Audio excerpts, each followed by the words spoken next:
The Project Gutenberg ebook of the Sea Horror. This ebook is for the use of anyone anywhere in the United States and most other parts of the world at no cost and with almost no restrictions whatsoever. You may copy it, give it away or reuse it under the terms of the Project Gutenberg license included with this ebook or online at www.gutenberg.org. If you are not located in the United States, you will have to check the laws of the country where you are located before using this ebook. Title: The Sea Horror. Author: Edmond Hamilton. Illustrator: CC Senf. Release date: April 19, 2024. Ebook number 73428. Language: English. Original publication: Indianapolis in Popular Fiction Publishing Company, 1929. Credits: Greg Weeks, Mary Meehan, and the online distributed proofreading team at http://www.pgdp.net. Start of the Project Gutenberg ebook. The Sea Horror. Transcriber's note: this text was produced from Weird Tales, March 1929. Extensive research did not uncover any evidence that the U.S. copyright on this publication was renewed. It is only now, when we know all the story, that we see at last how narrow was our escape, that we understand at last the power and the dread of that dark horror that rose to whelm an unsuspecting world. From the first sailing of the Clinton expedition to that last flaming hour of tremendous combat when the destiny of a planet was settled forever, we can follow the thing now, and can recognize what vast and unseen forces they were that wove around our world the net of a terrible doom. For it is only now, when the horror has passed over us, that we can understand that horror from its beginning. It is with Clinton himself that the beginning lies, and with the expedition which bore his name. Dr. Herbert Clinton, holder of the chair of marine zoology at the University of London, was generally conceded to be the foremost expert on deep-sea life in all the British Isles. For a score of years, indeed, his fame had risen steadily as a result of his additions to scientific knowledge. He had been the one to prove first the connection between the absence of ultraviolet rays and the strange phosphorescence of certain forms of bathic life. He had, in his famous Indian Ocean trawlings, established the significance of the quantities of foraminiferal ooze found on the scarps of that sea's bottom. And he it was who had annihilated for all time the long-disputed Kempner-Stahl theory by his brilliant new classification of ascidian forms. Even to the general public the slender, gray-haired scientist with the keen gray eyes was a well-known figure, for it was his famous investigations into the forms of deep-sea creatures which had made possible the building of the new K-type submarines. These submarines, which had now been adopted by practically all nations, were built upon a new pressure resistance principle evolved by Dr. Clinton from his investigations, and could venture to depths and pressures impossible to the undersea boats of war and post-war types. Some of them, indeed, had descended to depths of a mile and more without experiencing injury, and it was Clinton's contention that they were in reality capable of depths of 3 miles and more. To many, at first, that contention seemed only a somewhat boastful exaggeration on his part, but when the announcement of the Clinton expedition made it known that one of these submarines was to be used by that enterprise, the scientist's sincerity was conceded. It was early in December that the expedition was first announced, by Clinton himself, from the University of London offices. He had long desired, he stated, to investigate the peculiar forms of deep-sea life to be found in the Great Nelson Deeps. These deeps, lying in the Atlantic almost halfway between Ireland and Newfoundland, had been but little explored by oceanographers, due to their great extent and depth, the latter averaging somewhat more than 3 miles. Trawls used over these great deeps could accomplish but little, but they had brought up some curious variations of common bathic forms, and in one case had brought up an extraordinary portion of a skeleton, or reticulation of bones, that was quite unlike that of any deep-sea form known to zoologists. It was Clinton's hope, therefore, that a more thorough exploration of these great deeps might reveal forms as yet unknown to science, and for such an exploration he planned to use, he announced, one of the new K-type submarines which he himself had helped to design, and one of which had been specially equipped and placed at his disposal by a grateful Admiralty board. The submarine provided, the K-16, had a cruising radius which made a mothership unnecessary, and was large enough to contain all of the necessary trawling apparatus, storage tanks, and laboratories, as well as the expedition's personnel. The members of the latter, it was announced, would be drawn almost entirely from the university's own scientific faculty, including besides Dr. Clinton, Dr. Randall Lewis, an expert on ichthyological and conchological forms, Professor Ernest Stevens, a young instructor of biology and friend of Clinton's, 2 laboratory technicians from the university's laboratories, and a half-dozen assistants, such as photographers, experienced trawlers, and the like. It was Clinton's plan to proceed from London directly toward the northern boundary of the Nelson Deeps, at an approximate latitude of 57 degrees north, and from there work his way down to their lower boundary 600 miles to the south, making free use of the submarine's trawls, and descending for detailed investigations at any promising spot, since, as he stated, his calculations showed the submarine to be easily capable of reaching the 3-mile depth. Besides its regulation torpedo tubes and deck guns, the K-16 had been equipped with powerful undersea searchlights capable of dispelling the darkness of the lower depths, while small portholes of immensely thick reinforced glass had been set in the sides of its control room, as in all the new type submarines, making a survey of the surrounding waters possible. Communication with the expedition's headquarters at London was assured by its powerful radio apparatus. It was Clinton's hope, therefore, that by making use of all this equipment an extensive and yet thorough exploration of the great deeps could be carried out in a comparatively short time.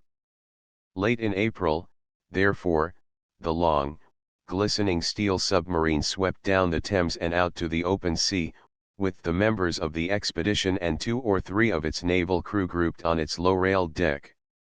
At the last moment the expedition's limited personnel had been limited still further by the loss of Ernest Stevens, the young biology instructor who was to have been of it. Young Stevens, on the day before that of sailing, had had the misfortune to twist his ankle badly as he ran down the steps of one of the university buildings, and as the crowded submarine was obviously no place for a disabled man, he was forced to watch it sail without him, contenting himself, during the following days, by following the expedition's progress through the radio reports received from it by the university station. For the first few days, while the K-16 crept out of the English Channel and into the broad Atlantic, the messages from it were for the main part but routine reports of progress. The submarine was following a northwestern course toward the upper boundary of the Nelson Deeps, and would, Clinton reported, begin its surveys at once upon reaching that objective. For several days thereafter the K-16's messages to the university station at London gave only its position and progress, and it was not until May 5 that a brief report from the submarine stated that it had reached the desired latitude and was now forging slowly southward on the surface, the expedition's members already busy with their trawls and deck winches. For the next 3 days the messages from the K-16 were reports of the work accomplished with the trawls. In those days, so Clinton reported, no less than a dozen new forms had already been brought up and classified. An entirely new species of the Modila vulgaris was, he stated, probably the most important of their finds so far, but besides this a half-dozen variations of common Malacopterygii and Acanthopterygii forms had been obtained and examined. The submarine, Clinton added, was still forging south, working all her trawls, and as yet no descents had been attempted. On the next day, the 9th, there came a further message in which Clinton reported the bringing up of several other notable variations from classified forms, this time of the dibranchiate and tetrabranchiate cephalopods.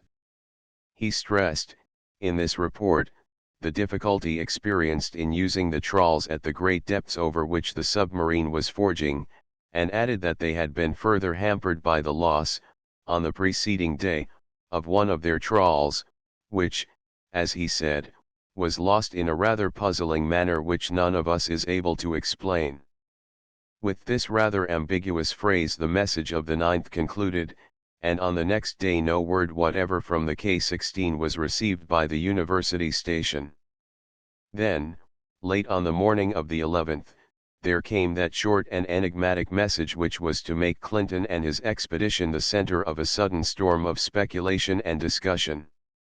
The message itself, received just before noon on the 11th, was a quite coherent one, yet seemed at the same time a quite crazy one. It read, "Either we are all mad, or we have made the greatest discovery ever made. One of our trawls has brought up a thing so incredible, so unbelievable, that our minds refuse to credit it though it lies before our eyes. I will not expose this expedition to the derision of the world by telling what we have found until we learn more, and for that reason we are making a descent within the next half hour which will tell us all. When you hear from us again we shall either have made the greatest discovery ever made by men, or shall know ourselves the victims of some incomprehensible delusion." Clinton. Considering that message, it is hardly surprising that the world found it interesting, and that within the next few hours the newspaper-reading public developed a sudden interest in the scientific expedition of whose existence it had hardly been aware until then. Through the afternoon of the 11th, in 100 radio stations on both sides of the Atlantic, press writers and scientists alike crowded into the little receiving rooms to wait for the first news from Clinton and his expedition. And in the university station at London, Stevens and Clinton's other friends and associates waited tensely for that news. Through the long afternoon of that long spring day they waited, and the world waited, but still there came no word. Night fell, but a veil of silence had dropped upon the submarine, and when morning came it found Stevens and his friends still waiting in vain by the silent impersonal instruments. Through all that night the calls of a score of stations to the submarine had gone unheeded, and when the morning newspapers gave to the public the first news of the K-16's long silence, they stated openly that some mishap or disaster must have overtaken the submarine. Only young Stevens and his friends remained steadfast in their optimism, and even they began to doubt as the 12th passed and still no message came. By night it was universally believed that the submarine had met disaster, and out on the Atlantic a half-dozen steamers were heading toward the spot where it had last reported its position. By the morning of the 13th the public was informed through the early editions that the ships rushing to the submarine's aid had been unable to find any trace of it whatever, though they had circled repeatedly over the spot. By that time, too, it was pointed out that the submarine's air supply would be getting very low, even if it still remained intact beneath the surface. The general opinion, though, by then, was that Clinton in overconfidence had ventured to too great a depth in the submarine, and that it had been crushed by the terrific pressure. Even at the university it was tacitly conceded that this must be the case. Concerning the strange last message from the K-16 there was still discussion, but even that was capable of more than one explanation. It was pointed out that Clinton was an ardent zoologist, and that the discovery of some entirely new form might have caused the exaggerated language of his message. Stevens, who knew the calm and precise mentality of his superior rather better than that, would not believe in such an explanation, but was unable to devise a better one to fit that sensational last report. It was the general belief, therefore, that in his excitement over some new discovery Clinton had ordered his submarine to a depth too great, and had met disaster and death there beneath the terrific pressure of the waters. Certainly, whatever its defects, there was no other theory that fitted the known facts so well. Thus, in a few days, the brief sensation of Clinton and his ill-starred expedition was disposed of. It was useless, of course, to attempt to locate or raise the missing submarine at that terrific depth, and no such suggestion was ever made. Even Stevens and his friends were forced to admit, as the days went by, that there seemed no further thing to be done, nothing by which more might be learned of the hapless expedition's fate. The British and American newspapers combined to advise caution in overestimating the capacities of the new type submarines, but except for that, save in scientific circles, the loss of one of the greatest living scientists excited no particular attention. The world deplored the loss, indeed, but turned the moment after to consideration of its own affairs. Certainly, as the days and weeks went by, it never dreamed of the true importance of the strange sensation that had flamed so briefly from the headlines, nor ever guessed the existence of the calm and gigantic plans and forces of which that sensation was but an incident, and which were rising even then to the destruction of man and all man's world. It was on the 4th day of August, just 3 months after the passing of Clinton and his expedition, that the first news of the approaching terror was given to the world. That first news was in the form of a dispatch from the government oceanographic station at Portsmouth, in which it was stated that during the last 3 days the level of the sea had risen almost as many feet. Unnaturally high tides had been lashing the coasts of England and of the world during those days, the message stated, and a study of them had disclosed the astounding and unexplainable rise which had taken place. The dispatch added that the rise was a worldwide and not a local one, since corroborative reports of it had been received from associated oceanographic stations at New York, Yokohama, Sydney, and Calcutta. It is not wonderful that that brief first message aroused in the world of science, and even in the world of everyday, a very intense interest and curiosity. Published as it was in all the London journals on the evening of the 4th, and by them transmitted by wire and wireless to the world at large, it soon eclipsed even the latest atrocious murder as a theme of general discussion. For if there is one thing considered constant in this changing world of ours, it is the level of the sea. All our heights and depths are compared to and computed from it, so unchanging do we esteem it, since though great tides may come and go, the level of the sea itself seems never to change, so delicately balanced are the combined processes of evaporation and condensation which deplete and replenish it. And for this hitherto unchanging level to rise suddenly for almost 3 feet, in as many days, was a phenomenon of intense interest and mystery. Scientists, indeed, when confronted with accounts of what had taken place, could only shake their heads in somewhat helpless perplexity. No ordinary conditions, of course, could account for such a tremendous and unprecedented rise as this. They ventured the suggestion, though, that some great subterranean upheaval or earthquake might have forced up the bed of the ocean in some spot to such a distance as to heighten the level of the waters. If such an upheaval had taken place in some central spot, they pointed out, such as the Arctic or Antarctic regions, it might well have caused such a great rise as this in the level of all the sea. They were unable, however, to explain the fact that during the last few weeks no such upheaval or quake whatever had been recorded by the seismographs of the world. Unchecked by any positive knowledge as to the thing's cause, therefore, it could be argued and discussed during the next day or two with zest, and many and fantastic were the explanations that were advanced. The great space devoted to it by the newspapers had aroused the public's fickle interest, and during the next 2 days the sea and the great tides which were rolling in from it against the coasts of all the world became the center of a worldwide interest.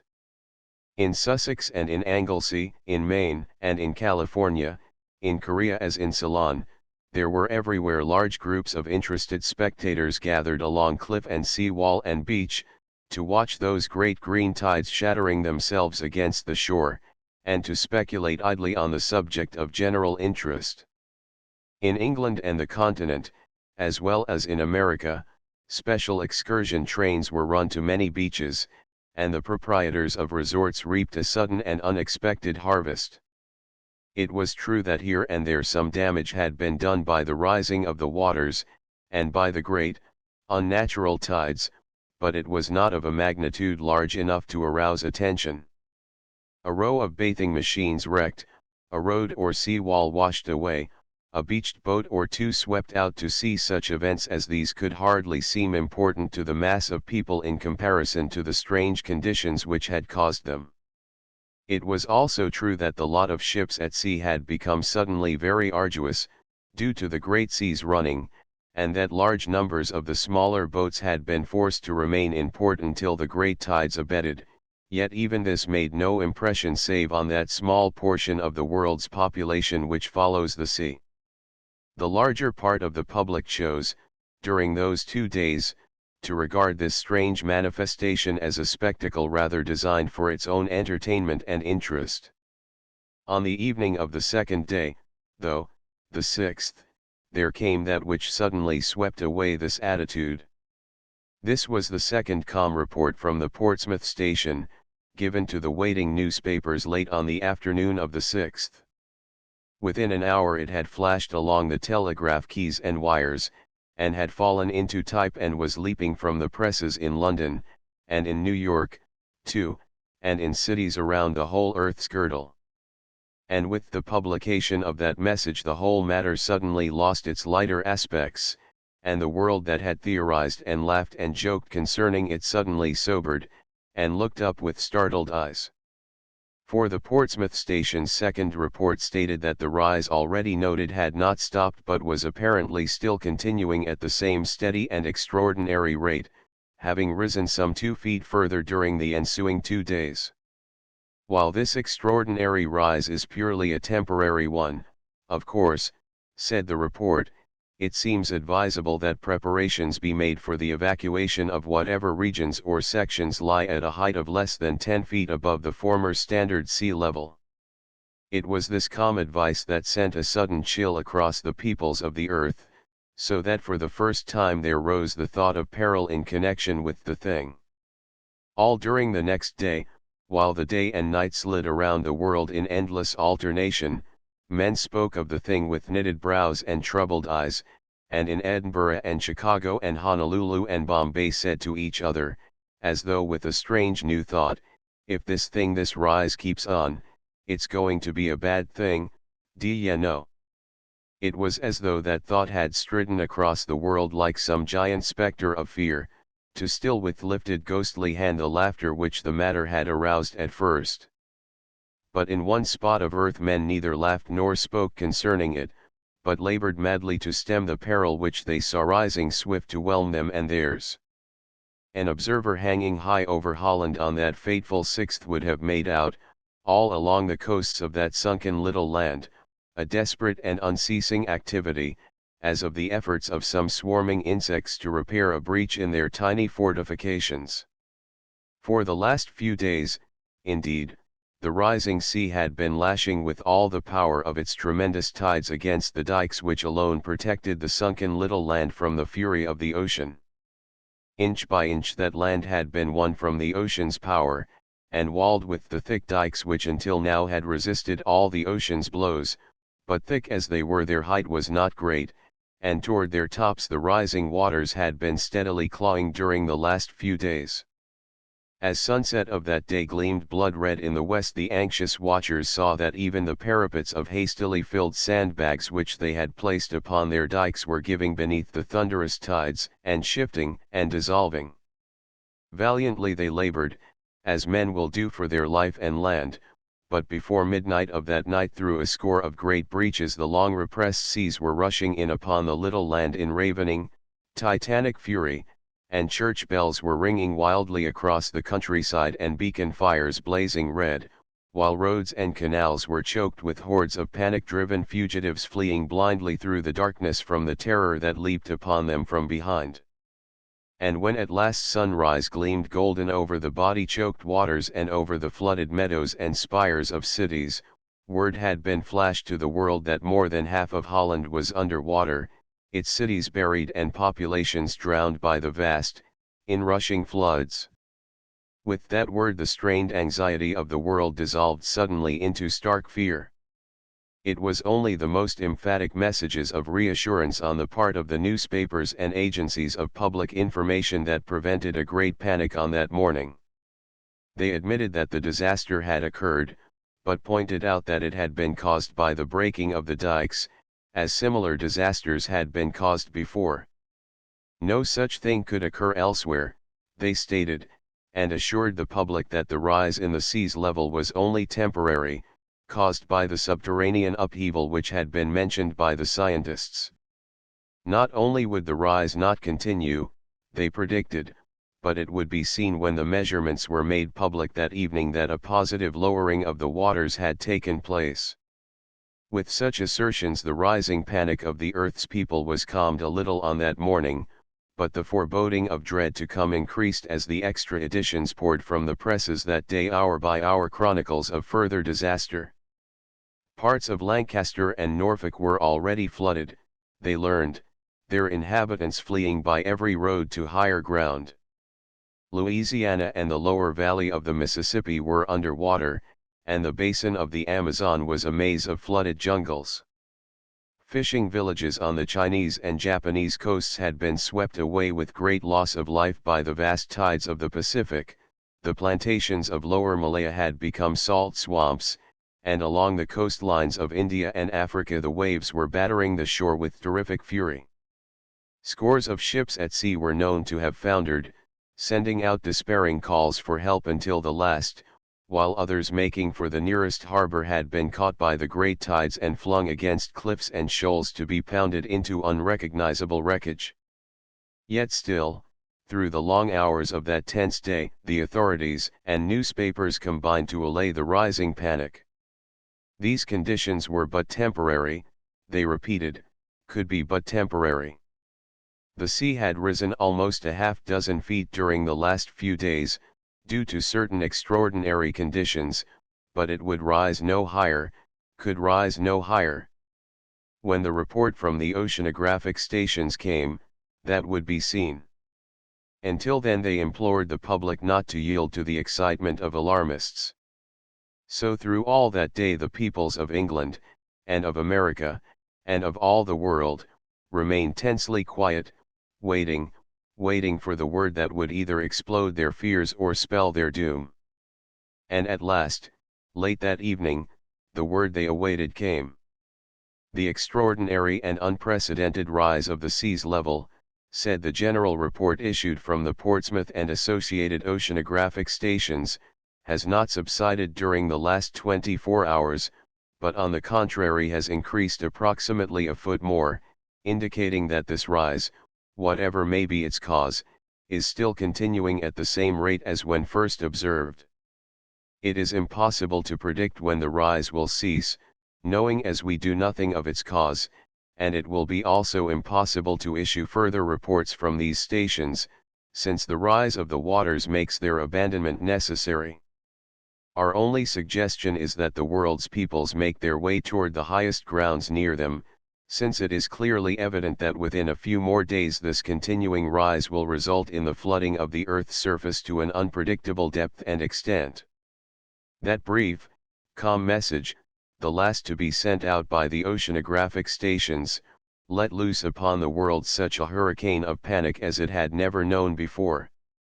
We look back, now, upon the night that followed it as one of the most terrible in the history of humanity, a night in which death and fear stalked together across the world like gigantic twin destroyers. For in all the cities of the world, that night, were such scenes, such rushing crowds and shouting men and flaring lights, as no man had ever seen before. In London the great Thames was already flooding over its embankments into the great basin in which the city lay. The power plants that lit the great city were failing one by one as the rising waters reached them, section after section snapping into sudden darkness, while away to the west the soaring red flames of a great fire east a quivering crimson glow across the doomed and drowning metropolis. Beneath that ghastly light, through the swift-running streets, the panic-driven mobs fought and splashed their way toward the nearest hills, toward the open country, toward safety. Crowded automobiles whirled through those streets in blind disregard of those whom they ran down. Ships all along the flooded harbor stood out to sea, preferring rather to face the great waves and mountainous tides than to be smashed helplessly against their moorings. Airplanes high above buzzed unceasingly through the night, to north and south and east, to wherever was higher ground. And in New York, too, the seas were lapping now against the great buildings that seemed to tower up in splendid disdain of the waters clawing at their bases. There, too, were flooded streets, and rushing, fear-mad mobs, and fierce men with burning eyes who bawled at street corners of the wrath of the Lord and of the returning deluge. Already immense crowds had collected on the heights of the island's northern part, and from there, and from the other heights westward, they watched with awe the sweeping seas that rolled and broke now across the squares and parks and avenues of the proudest city in the world.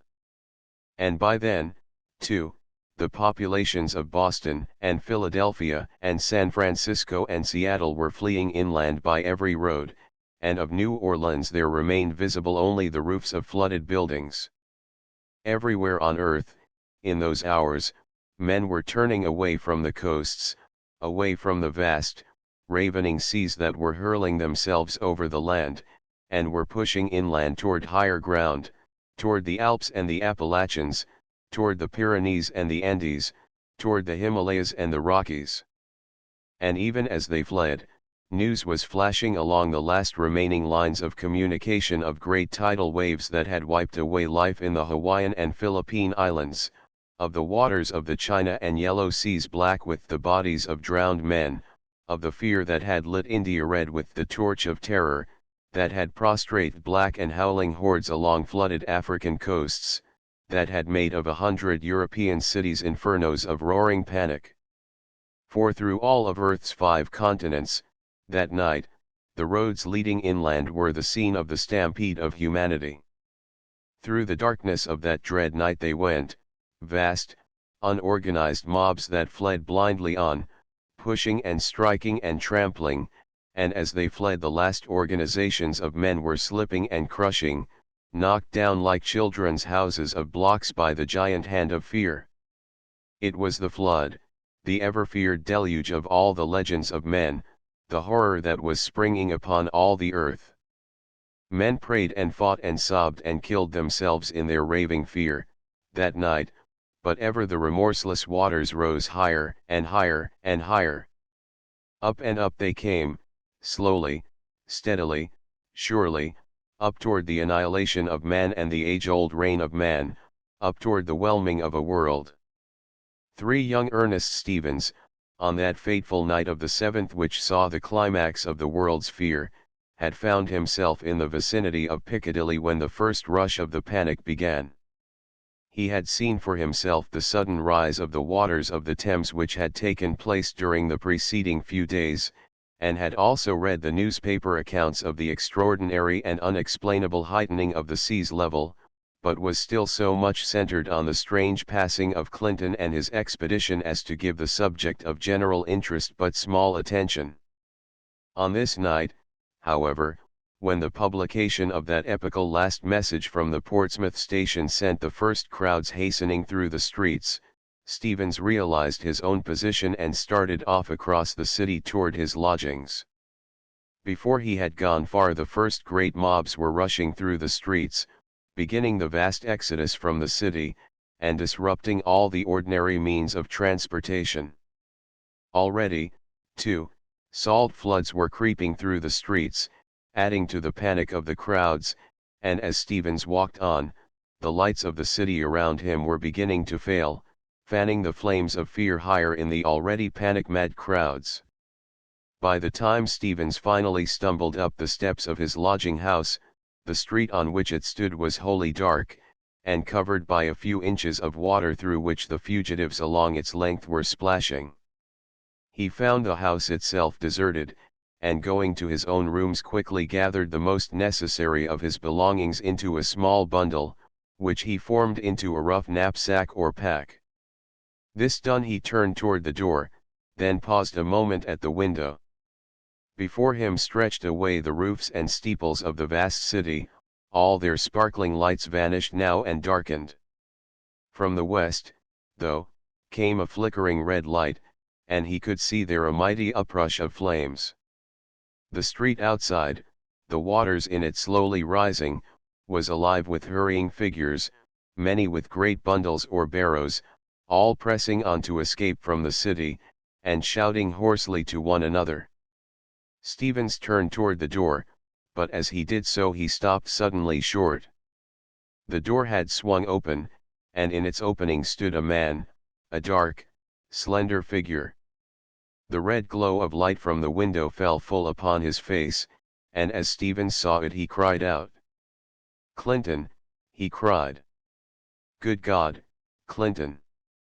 The other came swiftly toward him, and grasped his arm. "I thought I might find you here, Stevens," he said, quietly. "It was 1,000 to 1 chance, but I came." Stevens stumbled with him to the red-lit window, like a man in a dream. "Clinton," he exclaimed again.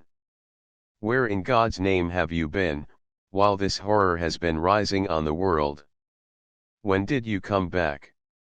Clinton pushed him back into the chair by the window, and silenced his questions with an upraised hand. "I came back but a few hours ago, Stevens," he said, "and I came here for you because I sail again in an hour, and want you with me." "Sail?" repeated Stevens, stupefied. "To where?" "To the bottom of the Atlantic," said Clinton, calmly. As the younger man stared at him he dropped into a chair beside him. "To the bottom of the Atlantic," he repeated, his voice suddenly pregnant with dread knowledge, "where I have been for weeks, where there is a secret which I first of all men discovered, where the work of untold ages is whirling now to its climax and sending this mighty flood rolling out to drown our world." He was silent a moment, gazing out over the red-lit city while Stevens stared at him in stunned amazement, and then went on. "You were to have been of our expedition, Stevens, and you know what my plans were. You know how we sailed in our submarine to penetrate the deeps that had never yet been penetrated by man. Out of the English Channel, out into the open Atlantic we sailed, west and northwest, until we had reached at last the northern boundary of the Nelson Deeps. And there our work began. I need not tell you of that work, for our own radio reports recorded the main features of it. We headed slowly southward, on the surface, using our trawls, and during the next 3 days we were amazed at the richness of the fields beneath us, the profusion of new forms and variations of old ones that our trawls brought up. It was late on the 4th day that we lost one of our trawls, as I reported.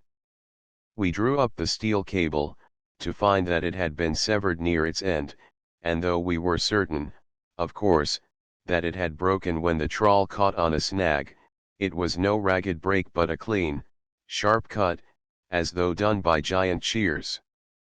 That it was which touched us first with a sense of mystery and awe. Around us was only the vast empty panorama of sea and sky, but beneath us were 3 miles and more of lightless waters, a vast gulf unpenetrated since the world's birth by man or the science of man. We worked on, southward, feeling as though under some strange spell.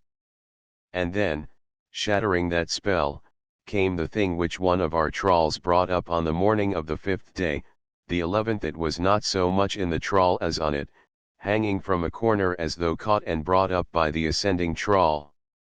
It was a machine, or part of a machine, a thing of shining metal about a foot in each dimension. There was a framework of heavy metal rods, 3 of them, inside were a chain of little gears and 6 slender tubes of what seemed glass, with inside of each a red wire or thread. The framework's 3 thick pillars were broken off sharp at the bottom, as though the thing had been ripped by the trawl from some larger machine, yet in itself the thing was a complete mystery. It was totally unlike anything we had ever seen, the shining metal was a wholly unfamiliar one, and the glass-like tubes, we found, were not glass but a transparent metal of some sort. The thing was constructed, too, with a strength and heaviness unusual in so small a mechanism. No one on earth would construct it thus heavily, but suppose it had been actually constructed at the sea's bottom from whence we had dragged it, to resist the tremendous pressures there? What mysteries could be lurking in the 3 miles of water below us? There was but one thing to do, to descend in the submarine for further exploration, and after sending off a last message in which I hinted of our discovery, without telling more lest the whole thing prove a hoax, we began excited preparations for the descent. The deck fittings were dismantled, the heavy conning tower doors clanged shut, and a moment later the submarine's electric motors began to hum and we slanted downward into the green waters, using both ballast tanks and diving planes for our descent, and moving downward in a great spiral. Gazing through the little portholes in the control room, Dr. Lewis, Captain Evans, the submarine's commander, and I watched the sunlit waters outside darkening as we sank downward. In those waters there turned and flashed the shoals of surface fishes, but as we dropped on, these disappeared, giving way to other forms that we could but vaguely make out in the darkening waters.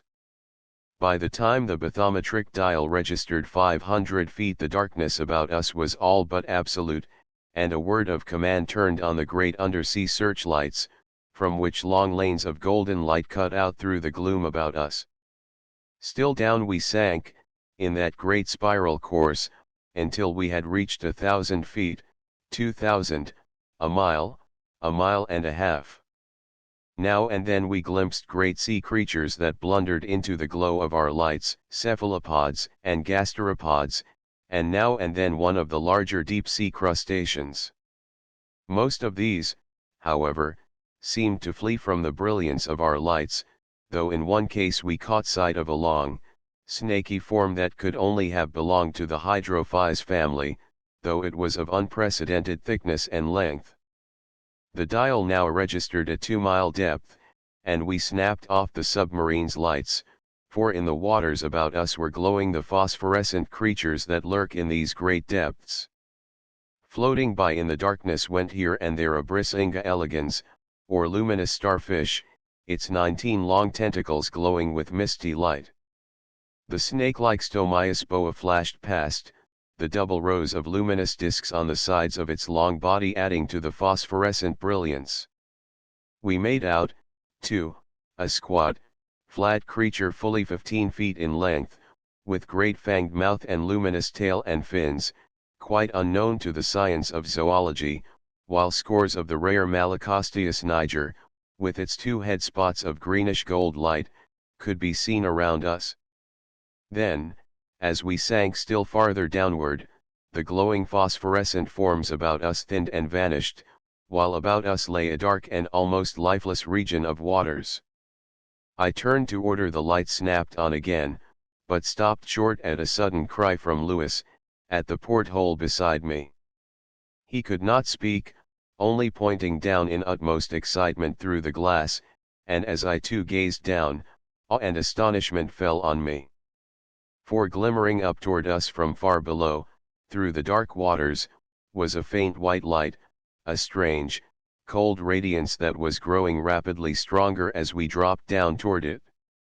In stunned silence we watched, as our craft dipped down, and now at last we began to see its source. 1,000 feet below us there stretched an unimaginable scene. It was the ocean's floor, a level, somewhat rolling plain, and on it, within this vast region of white radiance, were grouped scores, hundreds, thousands of strange structures, great globes of shining metal, pierced by doorways, which were of uniform size, each being fully 300 feet in diameter.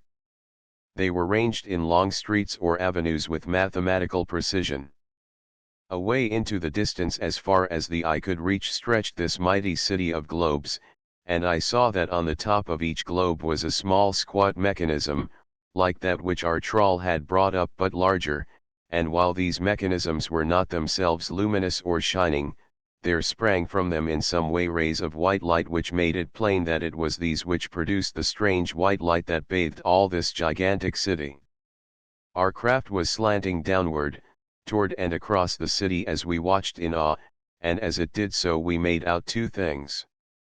The first was that far away there was a spot at the city's heart where were no globes, a vast, smooth-walled pit that seemed to sink down into the sea's floor for an unguessable distance, and which I judged was fully 2 miles in diameter. Near its edge there soared up above the globes of the city, for fully 2,000 feet, a slender tower of the same shining metal, at whose tip was a small, bulb-like room. I seemed to see, also, vague, great shapes that moved about this tower, but at that moment my attention was shifted suddenly by Louis' exclamation to the city beneath us, and I saw for the first time the people of that city. Through the streets, but a few hundred feet below us, now, there moved countless numbers of black forms, creeping along the smooth, metal-paved avenues like great black slugs. And as we dropped closer toward them we saw that that was what they were, great slug people, their bodies thick cylinders of dark flesh, perhaps 8 feet in length and 3 in thickness, on which they crawled forward like giant worm things, their only limbs too short, thick flippers near the head, their only sense organs that we could see being two great, dark, shining eyes like the eyes of an octopus, great slug creatures, inhabitants of the waters here at the sea's bottom, crawling through this strange and awful city whose existence men have never dreamed, a city at the bottom of the sea, a city glowing with white, unearthly radiance, a city peopled by unhuman creatures, but reared into being by more than human power. We stared down upon it, in indescribable awe and wonder, and then Evans, the commander, uttered a sudden exclamation. A group of the strange slug creatures had collected in the street just below us, gazing up through the waters toward us with their strange, dark eyes, and now we saw that across the city toward us was striding an erect, gigantic shape. It came from the direction of the great pit and tower, where there could be glimpsed others like it, an erect, vast shape of metal, striding toward us on 2 mighty limbs or columns which must have measured 1,000 feet in height, and which supported at their top a small disc platform on which were grouped 2 or 3 of the slug creatures, operating their vast mechanism. From below this platform, too, there projected a great jointed limb, or arm, of almost the same length as the 2 great legs, and as the vast thing strode toward us over the city of globes, this mighty arm was reaching out toward our craft. I uttered a shout, and heard a hoarse order from Evans shouted through the speaking tube, and a moment later the submarine shot upward with all the power of its motors. But as it did so there came a jarring shock and clash of metal, and then our craft was pulled downward, its propellers spinning in vain. The great upraised arm of the giant striding machine had gripped us and held us as a child might hold a toy. Now, with that great arm circling the submarine and holding it tightly, the vast mechanism began to stride back across the city, and a moment later had halted, and was lowering our craft to the city's floor. Below us, we saw, was a group of 3 of the globe buildings set apart from the others in a small clearing, and before one of these the arm that held our craft placed it, still holding it tightly. We saw the great door of the globe building, 50 feet across and twice that in height, opening by sliding down into the metal pavement below. 10 feet inside was another similar door which was opening likewise, both great doors being quite transparent, though apparently of immense strength. In a moment our craft had been pushed inside, into the bare, white-lit interior of the great metal globe, and then both great doors rolled back up and closed tightly. Our submarine, with all in it, was prisoned in the waters inside. That great arm circled the submarine and held it tightly. The next moment, though, there came the throb of great pumps, and swiftly the waters inside the globe began to sink, while a strange hissing began. A glance at the dials explained it, for as the waters sank they were being replaced by air, at a pressure the same as at sea level. In a moment more the waters had disappeared entirely, and cautiously we opened the conning tower doors and stepped out. The air, we found, was quite pure and breathable, though with a strange odor of chemicals, and had it not been for the vast white-lit city of globes lying beneath the waters outside our transparent doors, one might have thought himself in some room on Earth's surface.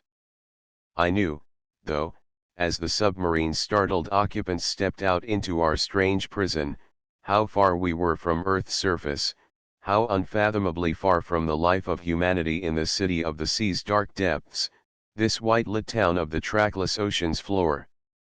For I knew now how far from humanity were these strange and fearful slug creatures who were of more than human intelligence, but with no human point of view, who could capture men and put them in this prison of air at the sea's bottom as we of Earth would capture some creatures of the sea and imprison them in a prison of water, or aquarium, on Earth.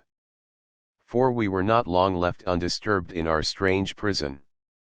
Within a few minutes we saw, approaching our building from outside along the smooth paved street, a group of the slug creatures who carried with them what seemed strange suits of flexible metal, with transparent eye holes.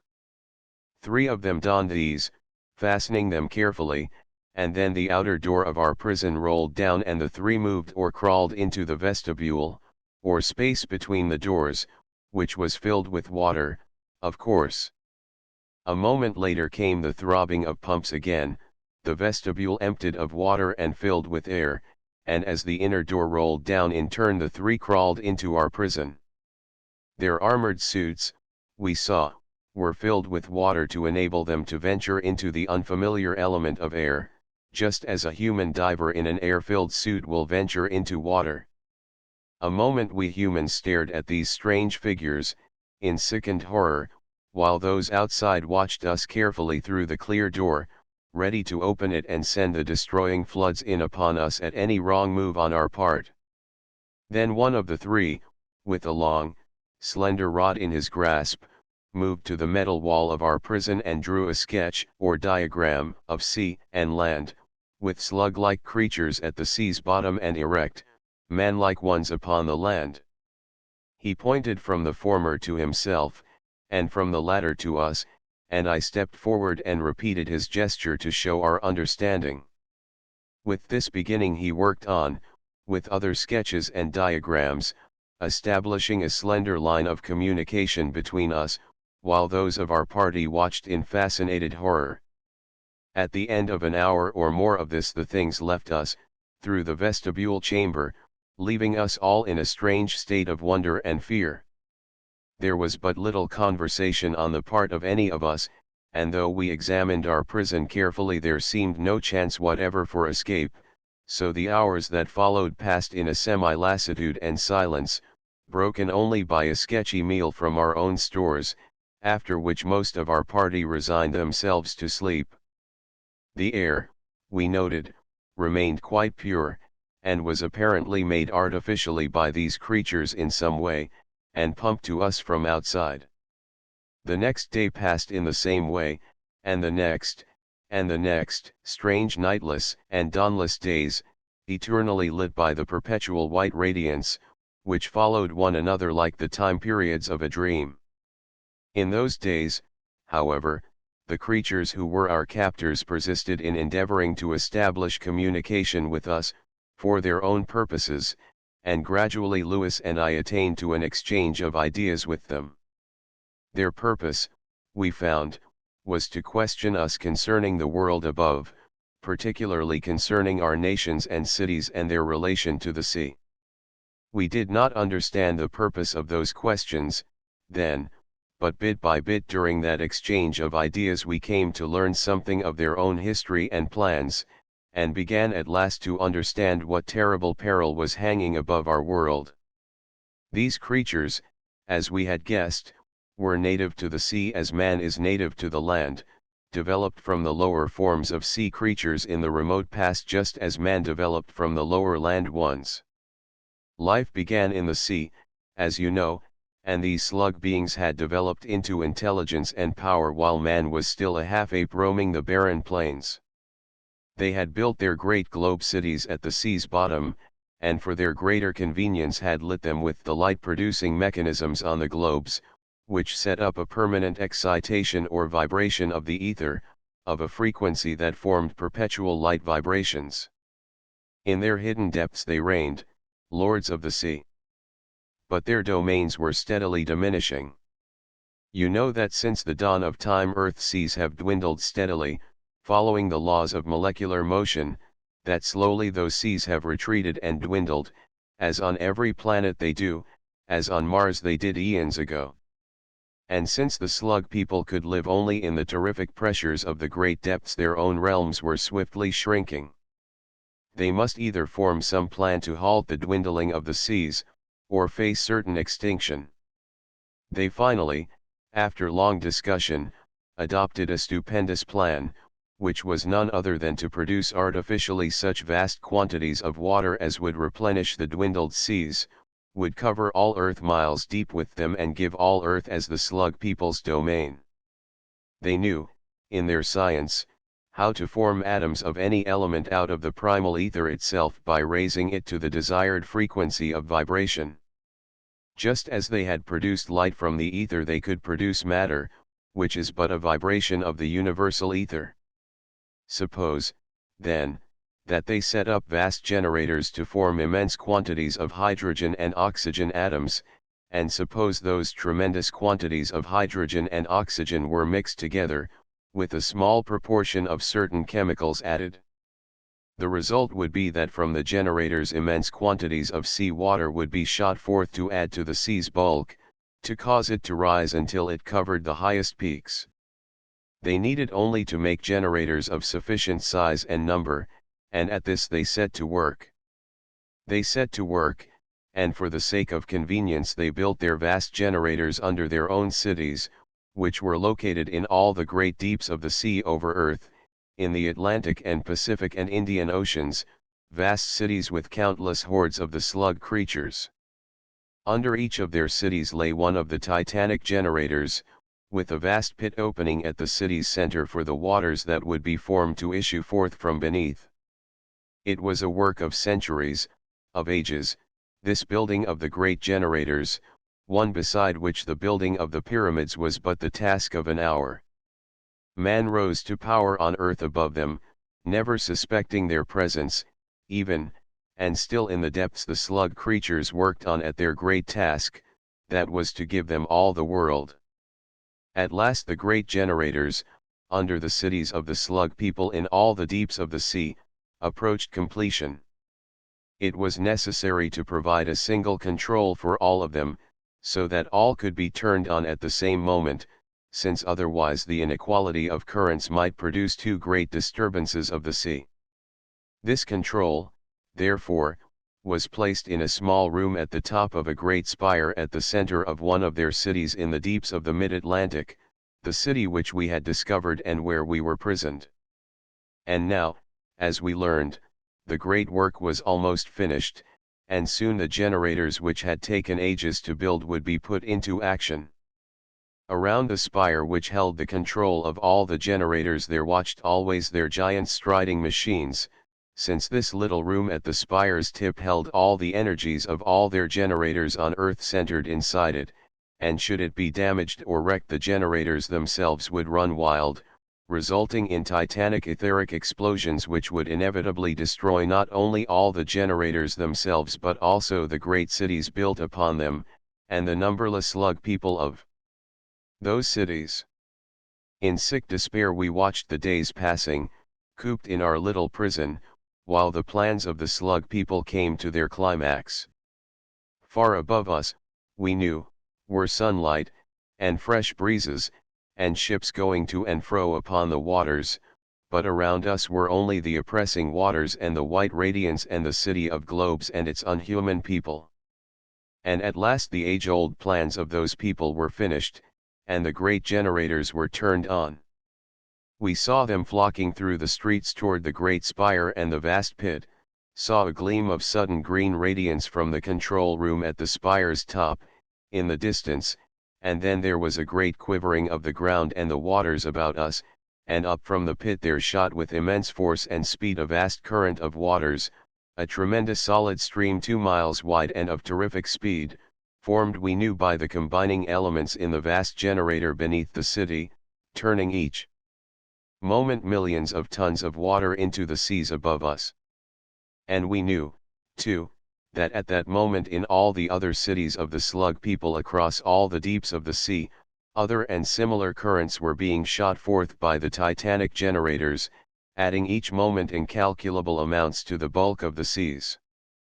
Through all that day we watched the great current shooting ceaselessly up through the calmer waters about it, and through the next, and knew that on earth the waters must already be rising inch by inch, and that they would creep up, inch by inch and foot by foot, until they had covered all earth's fields and forests and cities and highest peaks, until earth itself was covered miles deep with the sea of hell, and at its bottom the slug people reigned triumphant.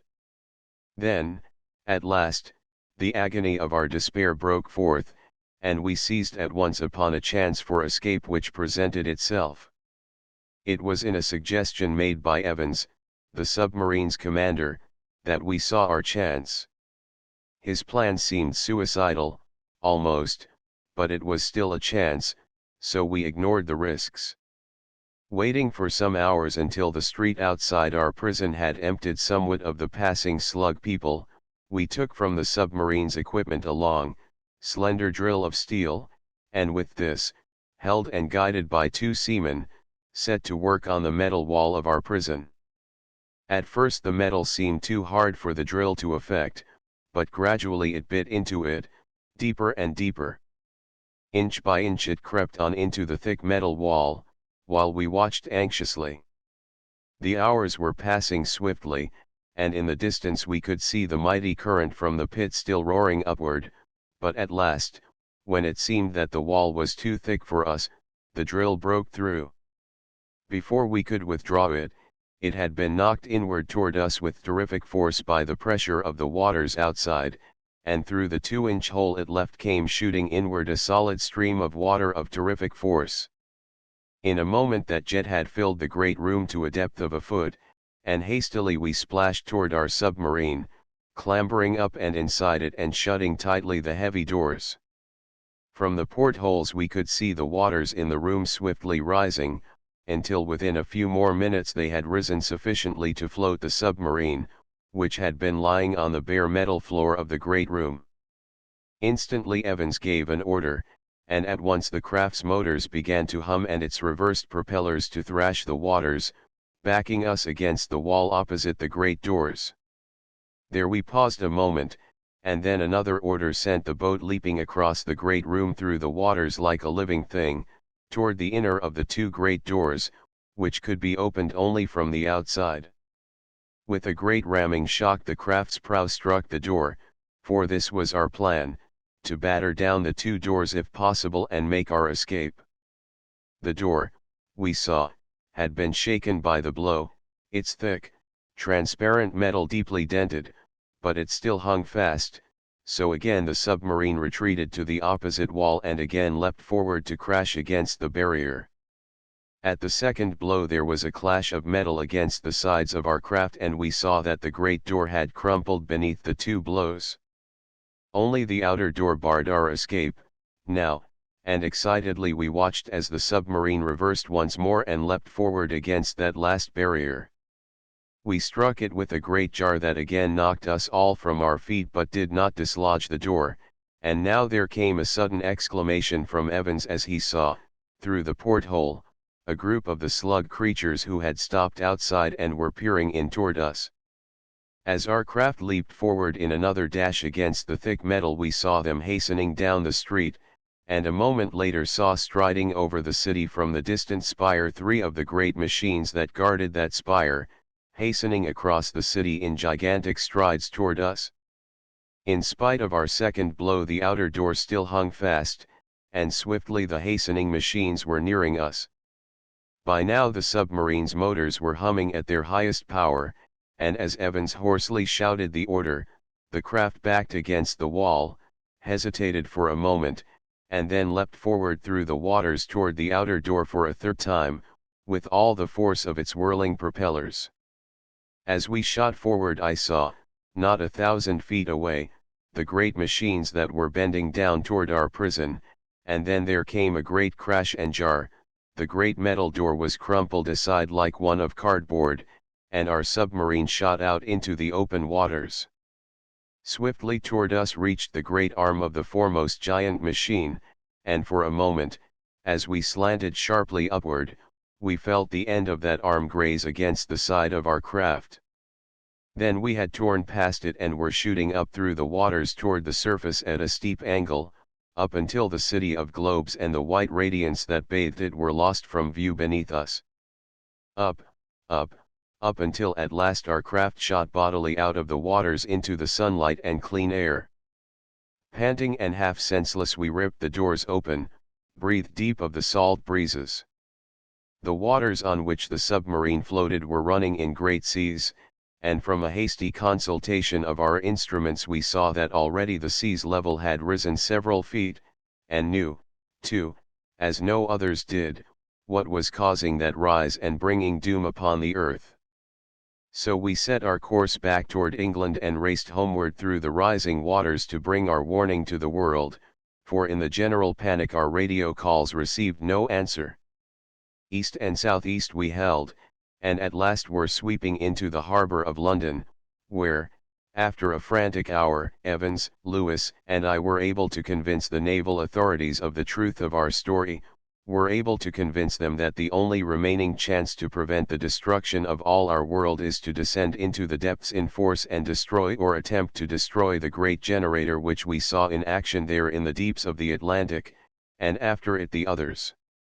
This was but a few hours ago, Stevens, and in those hours and while I have talked here with you the submarines of all the British fleet, the new type submersibles which alone can descend into those terrific depths, have been gathered in the flooded Thames and soon will sail, with the submarines of all other countries that can be gathered, to make one last attempt to save our world. I had an hour or more, I knew, so while Lewis hastened away in search of his family. I, who have none, came here in the hope of finding you, Stevens, knowing that you would be with us if you could. And so now you know what terror it is that is flooding our world, that is rising toward the death of all humanity, and toward which, at the bottom of the Atlantic, we sail within the hour, for one final desperate attempt to halt this rising doom. Clinton rose to his feet with these words, gazed silently out over the red-lit city, over the rising floods that rushed through its streets and sent the fear-crazed fugitives outside shouting down those streets in blind horror. Stevens, too, arose, gazed with him, and then with a common impulse and with no spoken word they had turned toward the door, toward the street. Half an hour later they had won their way across the dark, flooded wilderness that was London toward the rank on rank of long, grim steel hulls that swung by the shores of the swollen Thames, and a few minutes later they stood in the narrow control room of one of those hulls as they swung in formation out to the open sea, more than 100 strong. Out, they moved, into the darkness of the surging channel, and then southward around the foreland, where there fell in at the side of their formation a similar formation of an equal number of craft, the combined Atlantic and Mediterranean submarine fleets of France, Germany, and Italy.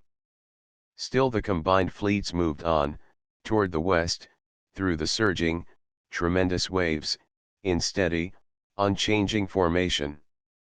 Onward through the hours of the night they moved, and on into the day, still westward, and through the night again until at last, at dawn, there could be seen on the waters far ahead a multitude of long black spots, long steel hulls like their own, the great American submarine fleet racing eastward in answer to the call for help. The two fleets met, coalesced, and then, in one great triangular formation, more than 300 strong, turned and headed north. The morning waned, and the afternoon, and sunset came, but still those gathered scores of long grim craft forged north and north, toward the Nelson deeps and what lay at their bottom, toward the last great battle of humanity to save its drowning world. 5. Standing in the submarine's narrow control room, Clinton gazed intently at the dials before him, then out of the portholes in the wall. "We're there, Stevens," he said, quietly, gesturing toward the little windows through which the great fleet behind could be seen, each of its scores of craft resting motionless on the surface. And now the submarine's commander, Evans, who had been lost and prisoned with Clinton, came toward them. "Our craft will descend first," he told them, the others following in close formation. "Our plan is to descend to an elevation of a few thousand feet above the city and attempt to cripple or destroy the generator beneath it with our torpedoes and bomb charges." While he spoke, he had twisted around the signal lever on the dial before him, and a moment later, in answer to his signal, the boat's electric motors again took up their powerful hum. At the same time it began to move forward through the waters, slanting downward. Stevens had a last glimpse through the portholes of the sea and sky outside, warmly lit by the sun that blazed above, and then the long green waves were washing up over the glass and over the submarine's conning tower as it slanted downward, in a great spiral. And soon the green waters outside, alive with shoals of silvery fish, were darkening, changing, as the needle on the bathymeter dial crept slowly around. He looked up suddenly as he glimpsed through the portholes a dark shape passing above, and then saw that it was but one of the submarines of the fleet above, descending after them and following them, score upon score of long, dark, fish-like hulls, that circled and dipped and sank after them, down toward the fate of a world. Surely in all the record of battles had men never gone toward battle like this, with no shouts or cheers or flying flags or defiant shots, but only the dark, grim shapes that sank gently down and down into the peaceful, darkening depths of the sea. Down, down, down 1,000 feet the dial registered, and the waters about the submarine had become dark blue, all but lightless, and darkening still more as they steadily dropped lower. There were no lights turned on, nothing to betray their presence, and into a still deeper darkness the great fleet sank, while Clinton and Evans and the seamen in the little room stared from the dials to the dark portholes with strange, set faces.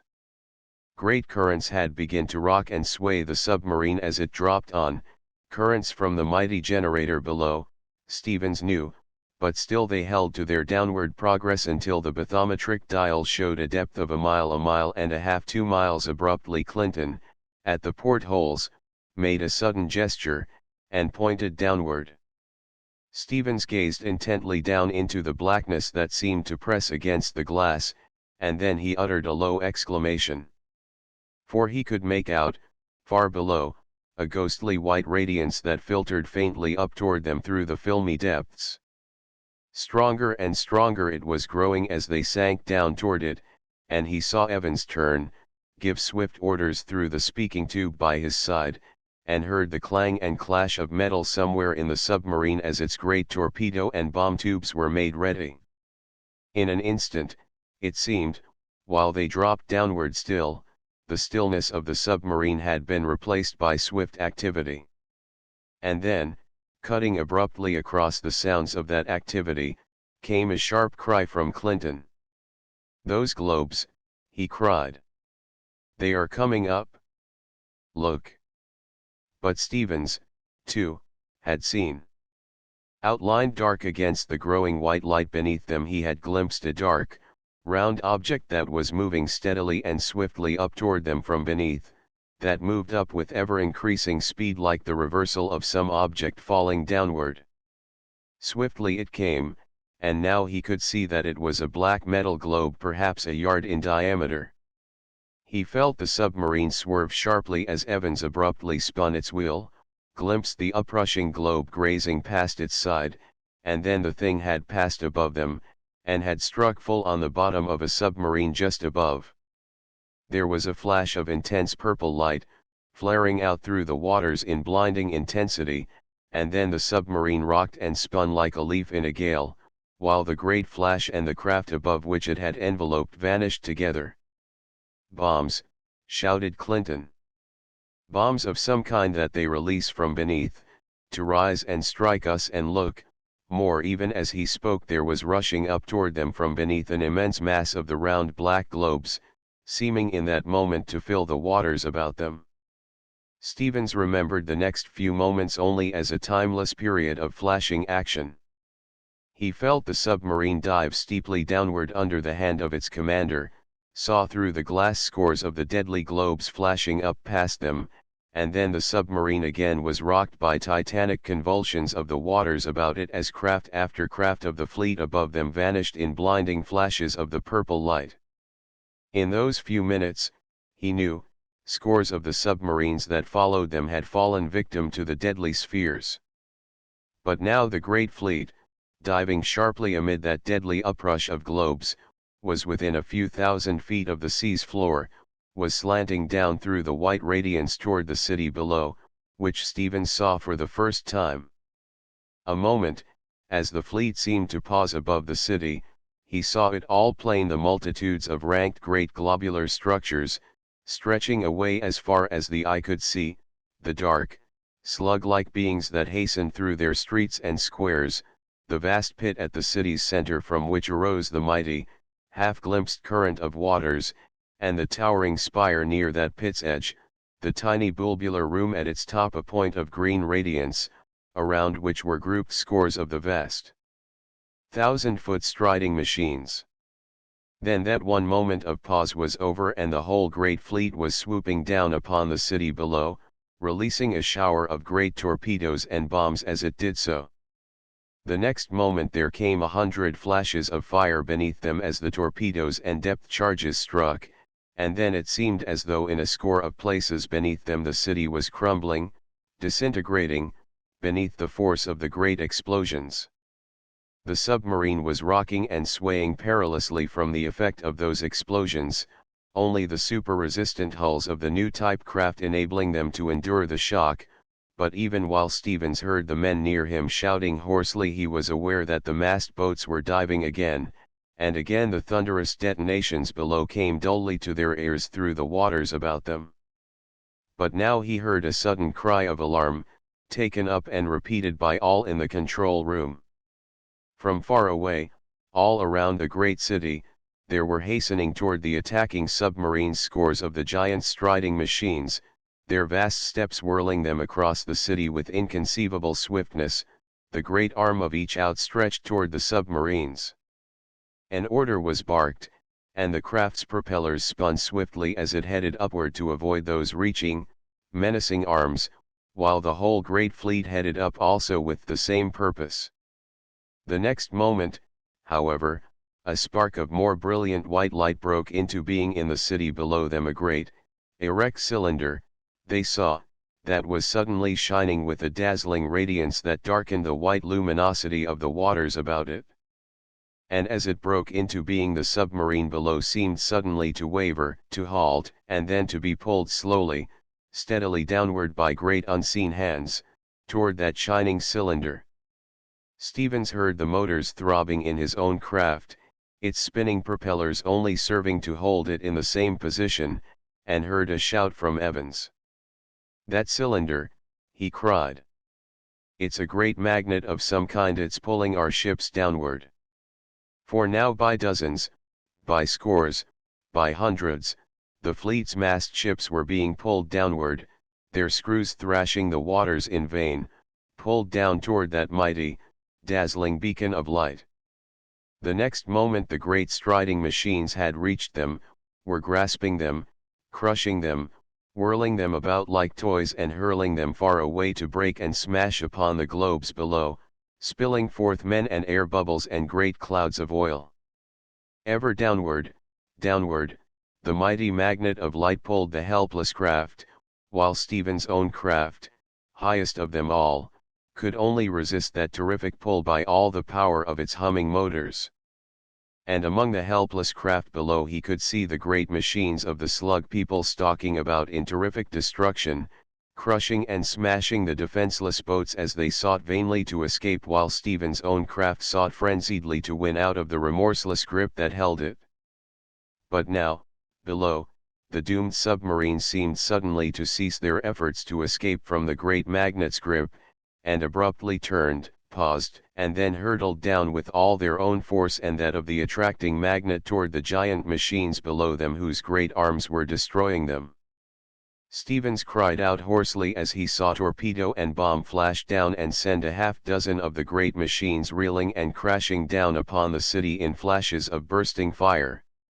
At the same moment he was aware that their own craft was winning slowly out of the giant grip of the magnet, inch by inch, foot by foot, creeping upward and outward from that grip, while below the last scores of the attacking submarines were meeting their doom, crushed by the arms of the giant machines and annihilated by the purple flaring bombs that rushed up toward them from the city below. And now the great machines were striding toward his own craft, the last remaining one except for a few far across the city that were battling their way upward against others of the machines. Slowly, slowly, the submarine crept upward, while the mighty shapes whirled across the streets and globes of the city toward it. They were below it, now, were reaching up with gigantic arms, and Stephen stared down upon those upward-reaching arms in a strange apathy of despair. The battle was over, he knew, humanity's battle, lost now forever, its last chance flickered out. Up came the whirling arms, up, while still the submarine crept higher, and then one of them had struck it a great, glancing blow, in reaching for it, had knocked all in it to the floor, stunning Evans and his seamen and Stevens himself against the metal walls, and knocking, too, the submarine out of the last limits of the magnet's giant grip. Its propellers whirling with sudden power, it shot out of that unseen hold, over the city, and Stevens raised his head, stunned and bleeding, to see Clinton standing at the wheel, to hear his wild shout as he sent the submarine racing above the city toward the great pit and the uprushing current at its center, toward the towering spire at that pit's rim, and the round, green-lit little control room at its top. Straight toward that ball-like room at the great spire's tip flashed the racing submarine, and Stevens glimpsed the mighty striding machines, far across the city, abandoning the battle with the remaining few submarines, which shot sharply upward, to whirl after their own, saw rushing toward them from around the spire others of the giant machines, their vast arms upraised to grasp and crush the hurtling craft.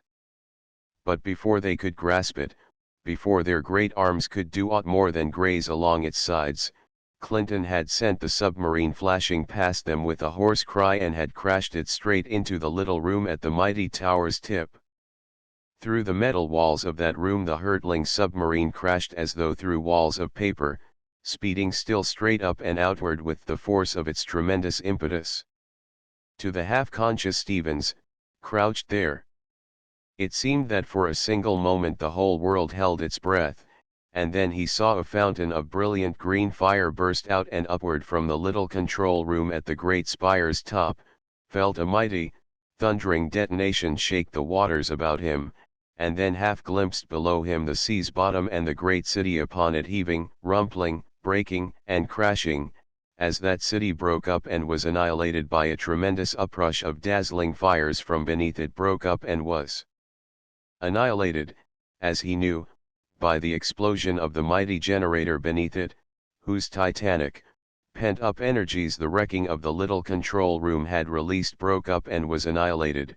Stevens knew, as all the cities of the slug people had been in that moment, when the mighty generators beneath each of those cities exploded likewise, the prisoned energies of all of them released by the wrecking of the little room from which all had been controlled.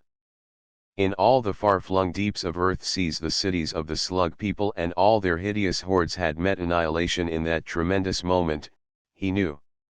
The earth shuddered and swayed beneath those simultaneous, titanic cataclysms, the sea's whole floor rolled and shook, and then, as the submarine was flung wildly upward by the terrific convulsions of the waters, the vast fiery uprush of destruction beneath faded from his eyes.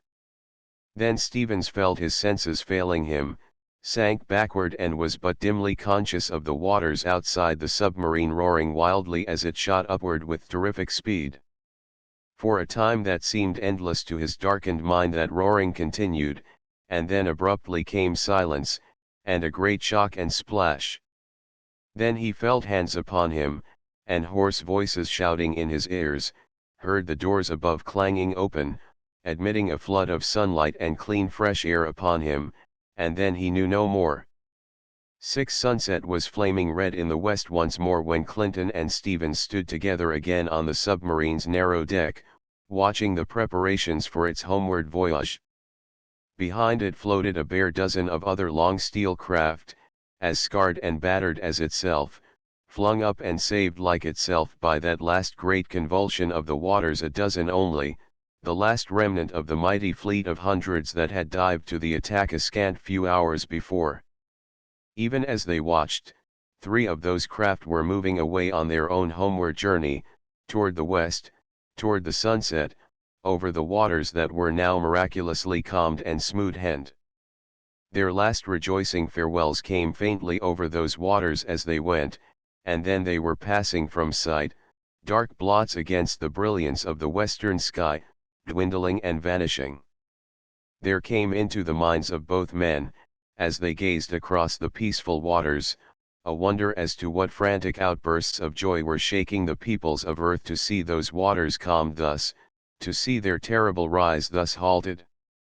There came into their minds a vision of what might have been, of the seas that might have whelmed a planet, with a strange and terrible race triumphant and supreme upon it, and then one of what would be, when the hordes of fugitives, half hoping, half doubting, would creep back from their hills and mountains of refuge toward their deserted lands and cities, when the places that were silent now and dead would be ringing again with life, when all the terror that had riven earth would be but a thing of the remembered past.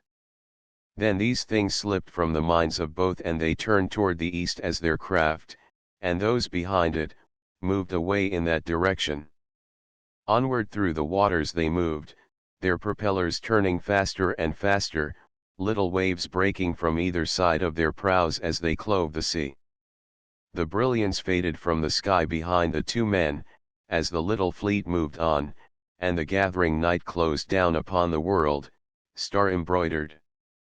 But the 2 standing there alone on the little vessel's deck were silent still, and unmoving, gazing out into the darkness across the calm waters with the silence of men whose minds held things too great for speech.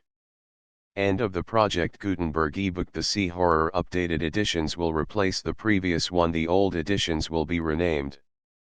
Creating the works from print editions not protected by U.S. copyright law means that no one owns a United States copyright in these works, so the Foundation, and you, can copy and distribute it in the United States without permission and without paying copyright royalties. Special rules, set forth in the General Terms of Use part of this license, apply to copying and distributing Project Gutenberg trademark electronic works to protect the Project Gutenberg trademark concept and trademark. Project Gutenberg is a registered trademark, and may not be used if you charge for an ebook, except by following the terms of the trademark license, including paying royalties for use of the Project Gutenberg trademark. If you do not charge anything for copies of this ebook, complying with the trademark license is very easy. You may use this ebook for nearly any purpose such as creation of derivative works, reports, performances, and research. Project Gutenberg ebooks may be modified and printed and given away. You may do practically anything in the United States with ebooks not protected by U.S. copyright law. Redistribution is subject to the trademark license, especially commercial redistribution. Start, full license. The full Project Gutenberg license. Please read this before you distribute or use this work to protect the Project Gutenberg trademark mission of promoting the free distribution of electronic works, by using or distributing this work, or any other work associated in any way with the phrase Project Gutenberg. you agree to comply with all the terms of the full Project Gutenberg trademark license available with this file or online at www.gutenberg.org/license. Section 1. General Terms of Use and Redistributing Project Gutenberg Trademark Electronic Works 1.a.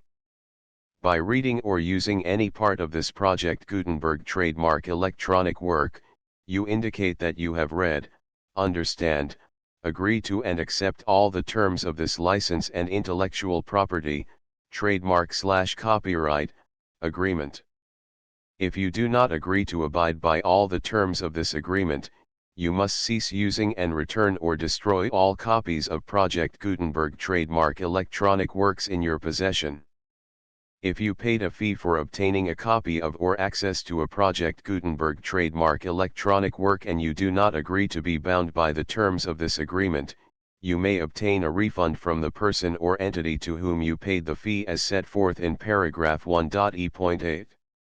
1.b Project Gutenberg is a registered trademark. It may only be used on or associated in any way with an electronic work by people who agree to be bound by the terms of this agreement. There are a few things that you can do with most Project Gutenberg trademark electronic works even without complying with the full terms of this agreement. See paragraph 1.c below. There are a lot of things you can do with Project Gutenberg trademark electronic works if you follow the terms of this agreement and help preserve free future access to Project Gutenberg trademark electronic works.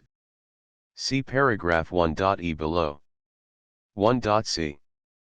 The Project Gutenberg Literary Archive Foundation, the foundation or PGLOF, owns a compilation copyright in the collection of Project Gutenberg trademark electronic works. Nearly all the individual works in the collection are in the public domain in the United States. If an individual work is unprotected by copyright law in the United States and you are located in the United States, we do not claim a right to prevent you from copying, distributing, performing, displaying, or creating derivative works based on the work as long as all references to Project Gutenberg are removed. Of course, we hope that you will support the Project Gutenberg trademark mission of promoting free access to electronic works by freely sharing Project Gutenberg trademark works in compliance with the terms of this agreement for keeping the Project Gutenberg trademark name associated with the work. You can easily comply with the terms of this agreement by keeping this work in the same format with its attached full Project Gutenberg trademark license when you share it without charge with others. 1.d. The copyright laws of the place where you are located also govern what you can do with this work. Copyright laws in most countries are in a constant state of change. If you are outside the United States, check the laws of your country in addition to the terms of this agreement before downloading, copying, displaying, performing, distributing or creating derivative works based on this work or any other Project Gutenberg trademark work. The Foundation makes no representations concerning the copyright status of any work in any country other than the United States. 1.e Unless you have removed all references to Project Gutenberg, 1.e.1. The following sentence, with active links to, or other immediate access to, the full Project Gutenberg trademark license must appear prominently whenever any copy of a Project Gutenberg trademark work, any work on which the phrase Project Gutenberg appears, or with which the phrase Project Gutenberg is associated, is accessed, displayed, performed, viewed, copied or distributed. This ebook is for the use of anyone anywhere in the United States and most other parts of the world at no cost and with almost no restrictions whatsoever. You may copy it, give it away or reuse it under the terms of the Project Gutenberg license included with this ebook or online at www.gutenberg.org. If you are not located in the United States, you will have to check the laws of the country where you are located before using this ebook. 1.e.2. If an individual Project Gutenberg trademark electronic work is derived from texts not protected by U.S. copyright law, does not contain a notice indicating that it is posted with permission of the copyright holder, the work can be copied and distributed to anyone in the United States without paying any fees or charges. If you are redistributing or providing access to a work with the phrase Project Gutenberg associated with or appearing on the work, you must comply either with the requirements of paragraphs 1.e.1 through 1.e.7 or obtain permission for the use of the work and the Project Gutenberg trademark as set forth in paragraphs 1.e.8 or 1.e.9. 1.e.3. If an individual Project Gutenberg trademark electronic work is posted with the permission of the copyright holder, your use and distribution must comply with both paragraphs 1.e.1 through 1.e.7 and any additional terms imposed by the copyright holder. Additional terms will be linked to the Project Gutenberg trademark license for all works posted with the permission of the copyright holder found at the beginning of this work. 1.e.4. Do not unlink or detach or remove the full Project Gutenberg trademark license terms from this work, or any files containing a part of this work or any other work associated with Project Gutenberg trademark. 1.e.5. Do not copy, display, perform, distribute or redistribute this electronic work, or any part of this electronic work, without prominently displaying the sentence set forth in paragraph 1.e.1 with active links or immediate access to the full terms of the Project Gutenberg trademark license. 1.e.6. You may convert to and distribute this work in any binary, compressed, marked up, non-proprietary or proprietary form, including any word processing or hypertext form. However, if you provide access to or distribute copies of a Project Gutenberg trademark work in a format other than plain vanilla ASCII or other format used in the official version posted on the official Project Gutenberg trademark website, www.gutenberg.org, you must, at no additional cost, fee, or expense to the user, provide a copy, a means of exporting a copy, or a means of obtaining a copy upon request, of the work in its original plain vanilla ASCII or other form. Any alternate format must include the full Project Gutenberg trademark license as specified in paragraph 1.e.1. 1.e.7. Do not charge a fee for access to, viewing, displaying, performing, copying or distributing any Project Gutenberg trademark works unless you comply with paragraph 1.e.8 or 1.e.9. 1.e.8. You may charge a reasonable fee for copies of or providing access to or distributing Project Gutenberg trademark electronic works provided that, you pay a royalty fee of 20% of the gross profits you derive from the use of Project Gutenberg trademark works calculated using the method you already use to calculate your applicable taxes. The fee is owed to the owner of the Project Gutenberg trademark, but he has agreed to donate royalties under this paragraph to the Project Gutenberg Literary Archive Foundation. Royalty payments must be paid within 60 days following each date on which you prepare, or are legally required to prepare, your periodic tax returns. Royalty payments should be clearly marked as such and sent to the Project Gutenberg Literary Archive Foundation at the address specified in Section 4, Information about donations to the Project Gutenberg Literary Archive Foundation. You provide a full refund of any money paid by a user who notifies you in writing, or by email, within 30 days of receipt that he does not agree to the terms of the full Project Gutenberg trademark license. You must require such a user to return or destroy all copies of the works possessed in a physical medium and discontinue all use of and all access to other copies of Project Gutenberg trademark works. You provide, in accordance with paragraph 1.f.3, a full refund of any money paid for a work or a replacement copy, if a defect in the electronic work is discovered and reported to you within 90 days of receipt of the work. You comply with all other terms of this agreement for free distribution of Project Gutenberg trademark works. 1.e.9.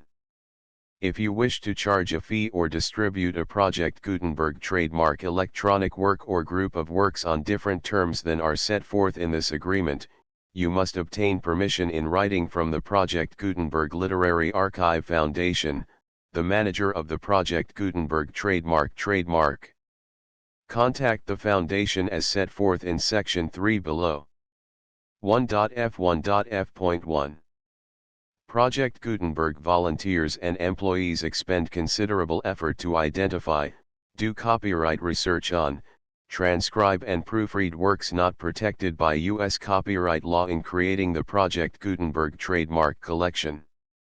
Despite these efforts, Project Gutenberg trademark electronic works, and the medium on which they may be stored, may contain defects, such as, but not limited to, incomplete, inaccurate or corrupt data, transcription errors, a copyright or other intellectual property infringement, a defective or damaged disk or other medium, a computer virus, or computer codes that damage or cannot be read by your equipment.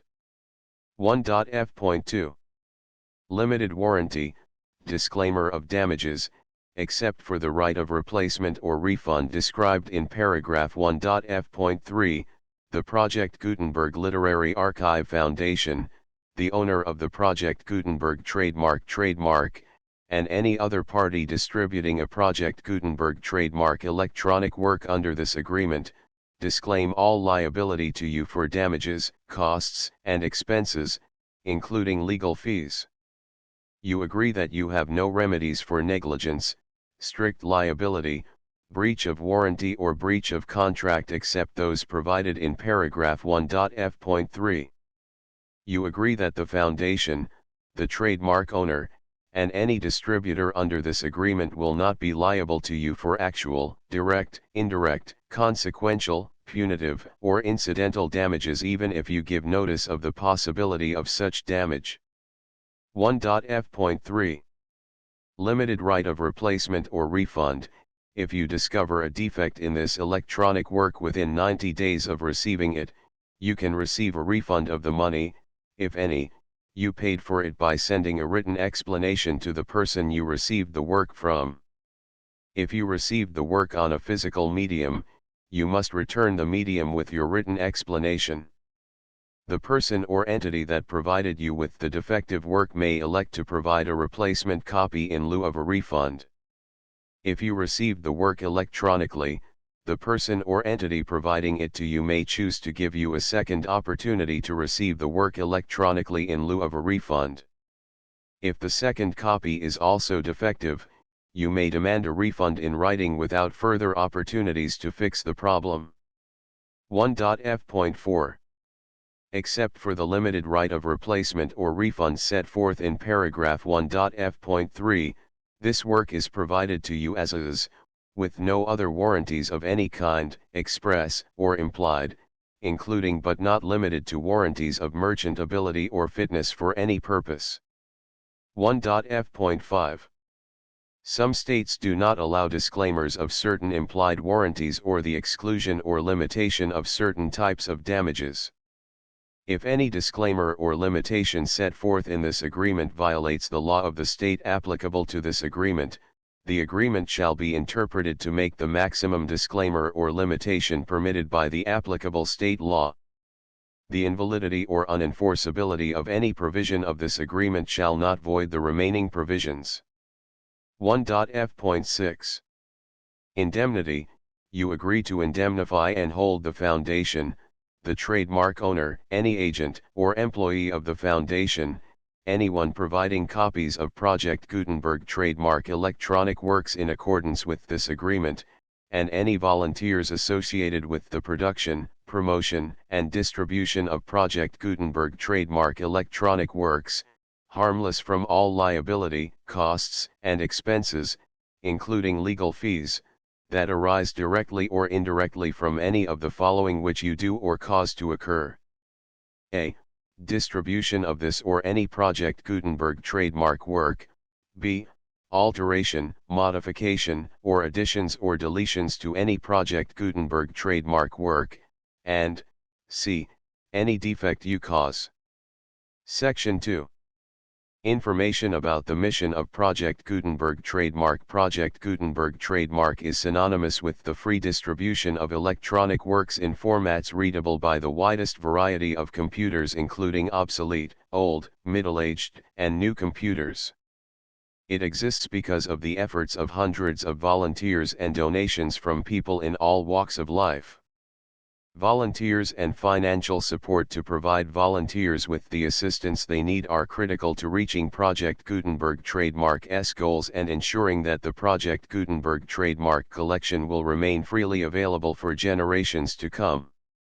In 2001, the Project Gutenberg Literary Archive Foundation was created to provide a secure and permanent future for Project Gutenberg trademark and future generations.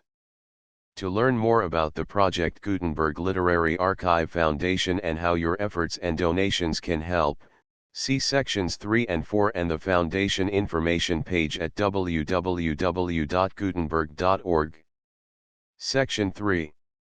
Information about the Project Gutenberg Literary Archive Foundation. The Project Gutenberg Literary Archive Foundation is a non-profit 501(c)(3) educational corporation organized under the laws of the state of Mississippi and granted tax-exempt status by the Internal Revenue Service. The Foundation's IN or Federal Tax Identification Number is 64-6221541. Contributions to the Project Gutenberg Literary Archive Foundation are tax-deductible to the full extent permitted by U.S. federal laws and your state's laws. The Foundation's business office is located at 809 North 1500 West, Salt Lake City, Utah 841-16801-596-1887. Email contact links and up-to-date contact information can be found at the Foundation's website and official page at www.gutenberg.org/contact. Section 4. Information about donations to the Project Gutenberg Literary Archive Foundation. Project Gutenberg trademark depends upon and cannot survive without widespread public support and donations to carry out its mission of increasing the number of public domain and licensed works that can be freely distributed in machine-readable form accessible by the widest array of equipment, including outdated equipment.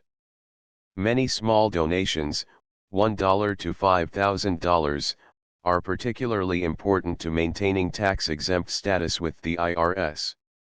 The Foundation is committed to complying with the laws regulating charities and charitable donations in all 50 states of the United States. Compliance requirements are not uniform and it takes a considerable effort, much paperwork, and many fees to meet and keep up with these requirements. We do not solicit donations in locations where we have not received written confirmation of compliance. To send donations or determine the status of compliance for any particular state, visit www.gutenberg.org/donate. While we cannot and do not solicit contributions from states where we have not met the solicitation requirements, we know of no prohibition against accepting unsolicited donations from donors in such states who approach us with offers to donate.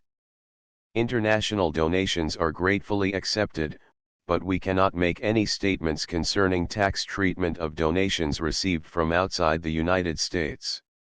U.S. laws alone swamp our small staff. Please check the Project Gutenberg web pages for current donation methods and addresses. Donations are accepted in a number of other ways, including checks, online payments, and credit card donations. To donate, please visit www.gutenberg.org/donate. Section 5. General information about Project Gutenberg trademark electronic works. Professor Michael S. Hart was the originator of the Project Gutenberg trademark concept of a library of electronic works that could be freely shared with anyone. For 40 years, he produced and distributed Project Gutenberg trademark ebooks with only a loose network of volunteer support.